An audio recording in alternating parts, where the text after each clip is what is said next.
చూస్ country delight, live better. ఇప్పుడే country delight యాప్ని download చేసుకోండి. నమస్తే, welcome to Suman TV. Andhra Pradesh రాజధాని అమరావతి గురించి రాజకీయ రగడ మళ్ళీ మొదలైంది. అమరావతి రాజధాని గురించి జగన్మోహన్ రెడ్డి గారు ఏవైతే వ్యాఖ్యలు చేశారో దానికి మళ్ళీ కూటమి పార్టీల నుంచి కౌంటర్ వస్తున్న పరిస్థితుంది. అమరావతి రాజధానికి అన్ని వేల కోట్ల రూపాయలు ఎందుకు ఖర్చు పెడుతున్నారు, అమరావతి కోసం ఇన్ని వేల కోట్ల రూపాయలు ఖర్చు పెట్టి ఆ ఖర్చునంతా గంగపాలు ఎందుకు చేస్తూ ఉన్నారని చెప్పి ప్రశ్నించారు. సెల్ఫ్ ఫైనాన్స్ ప్రాజెక్ట్ అన్నారు అమరావతిని. చంద్రబాబు నాయుడు గారు ఆ ప్రకటన పదే పదే చేస్తూ ఉన్నారు. మరి సెల్ఫ్ ఫైనాన్స్ ప్రాజెక్టు దానంతటా అదే నిర్మించుకుంటుంది అని చెప్పినప్పుడు మళ్ళీ వేల కోట్ల రూపాయలు అప్పులు చేసి మరీ రాజధానిని ఎందుకు కడుతున్నారని చెప్పి ప్రెస్ మీట్లో ప్రశ్నించారు జగన్మోహన్ రెడ్డి గారు. కానీ సెల్ఫ్ ఫైనాన్స్ ప్రాజెక్ట్ అంటే దానంతట అదే రాజధాని భూములు ఏవి గుడ్లు పెట్టినట్టుగా డబ్బులు ఏమైనా పెడుతుందా? చెట్ల నుంచి డబ్బులు ఏమన్నా కాస్తాయా? రాజధాని అభివృద్ధి చెందిన తర్వాత ఉన్నటువంటి ఆ ల్యాండ్ బ్యాంకు అభివృద్ధి చెందిన రాజధానిలో ఉంటుంది కాబట్టి దాని ద్వారా ఆ భూముల అమ్మకం ద్వారా డబ్బులు వస్తాయి. ఆ డబ్బులే రాజధాని కట్టడం కోసం చేసినటువంటి ఈ అప్పును తీరుస్తుంది అని కూటమి పార్టీలు జగన్మోహన్ రెడ్డి గారిని కౌంటర్ ఇస్తున్నటువంటి పరిస్థితుంది. ఈ మాత్రం కూడా జగన్మోహన్ రెడ్డికి తెలియదు. సెల్ఫ్ ఫైనాన్స్ ప్రాజెక్ట్ అంటే అసలు అర్థమే తెలియదు జగన్మోహన్ రెడ్డి. అతను ముఖ్యమంత్రిగా 5 సంవత్సరాలు అసలు ఎట్లా పరిపాలించాడో అర్థం కావట్లేదని చెప్పి కూటమి పార్టీలు ఆయన టార్గెట్ చేస్తున్నటువంటి పరిస్థితుంది. జగన్మోహన్ రెడ్డి గారు ఇంకొక మాట కూడా చెప్పారు ప్రెస్ మీట్లో. ఆల్రెడీ సచివాలయం ఉంది, ఆల్రెడీ శాసనసభ ఉంది, ఆల్రెడీ హైకోర్టు భవన నిర్మాణం కట్టేస్తున్నారు. మరి ఇవి కట్టినప్పుడు ఈ కట్టిన బిల్డింగ్స్నే మళ్ళీ ఎందుకు కడుతూ ఉన్నారు?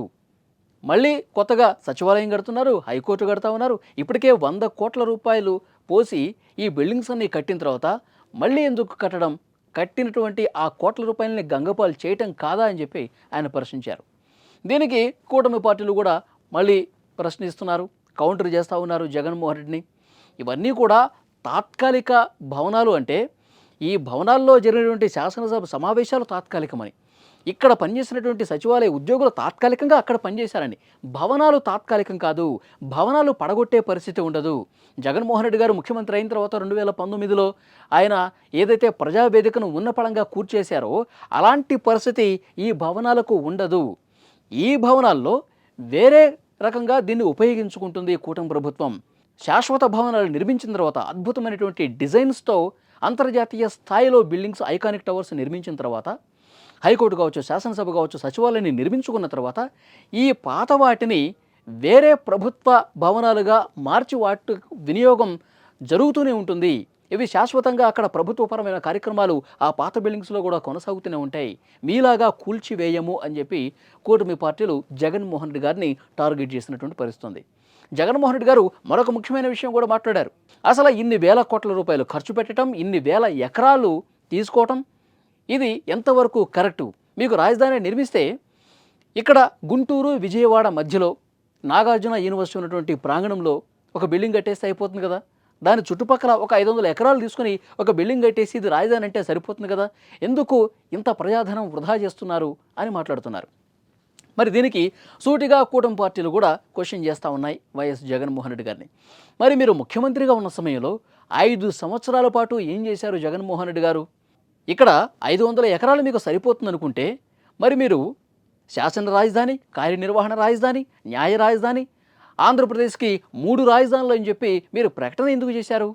మీరు ముఖ్యమంత్రిగా ఉన్నప్పుడు సజావుగా పనిచేయలేదు, 3 రాజధానులు అని చెప్పి కాలయాపన చేశారు. మీకు అదే సోయ ఉంటే గనక, అదే స్పృహ ఉంటే గనక 500 ఎకరాల్లో సరిపోతుందని చెప్పి మీరు చేయాల్సి ఉండే కదా.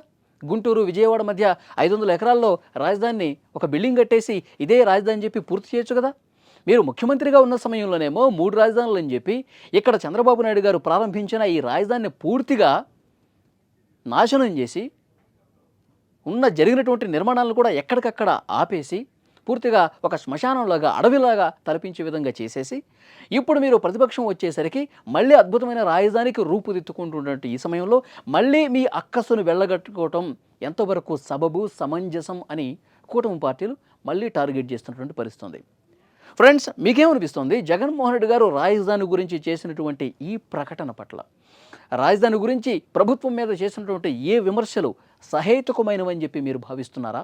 లేకపోతే జగన్మోహన్ రెడ్డి గారు చెప్పిన దాంట్లో వాస్తవం ఉంది అని చెప్పి మీరు భావిస్తున్నారా? ఏమనుకుంటున్నారో కామెంట్ రూపంలో తెలియజేయండి. Thank you very much.